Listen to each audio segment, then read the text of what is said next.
માણસા નગરપાલિકાની બાજુમાં આવેલા ચંદ્રસર તળાવની આગળ 78મા સ્વતંત્ર દિવસની ઉજવણી માણસામાં નવલું નજરાણો કાર્યક્રમનું આયોજન કરવામાં આવ્યું હતું, જેમાં પ્રથમવાર ઉડતા રાષ્ટ્રધ્વજનો અવકાશી નજારો જોવા મળ્યો હતો.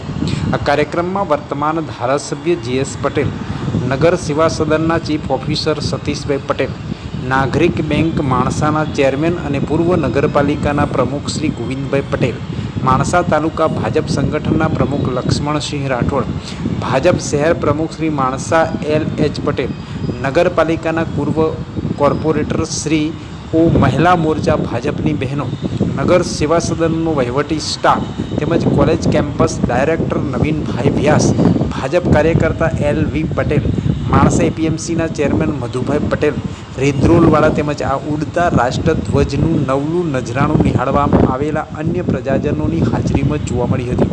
કાર્યક્રમની શરૂઆત નાની બાળાઓ દ્વારા જીસ દેશ મેં ગંગા રહેતી હૈ ગીતના ડાન્સ અને પરફોર્મન્સ સાથે કરવામાં આવી. ત્યારબાદ ઉપસ્થિત અતિથિગણ મુખ્ય મહેમાન દ્વારા સમૂહ રાષ્ટ્રગાન તેમજ સલામી આપી ઉડતા રાષ્ટ્રધ્વજનું નવલું નજરાણું સાથે પ્રોત્સાહન રૂપે ઇનામની જાહેરાત કરવામાં આવી અને ચંદ્રસર તળાવના બ્યુટી કેરની પણ જાહેરાત કરાઈ. આમ માણસાના આ કાર્યક્રમનો આભાર વિધિ પણ કરવામાં આવી અને સંપૂર્ણ રીતે આ કાર્યક્રમ સંપન્ન કરવામાં આવ્યો. મોટી સંખ્યામાં ઉપસ્થિત રહ્યા હતા ગ્રામજનો તેમજ દેશપ્રેમી જનતાને આ કાર્યક્રમમાં ખૂબ જ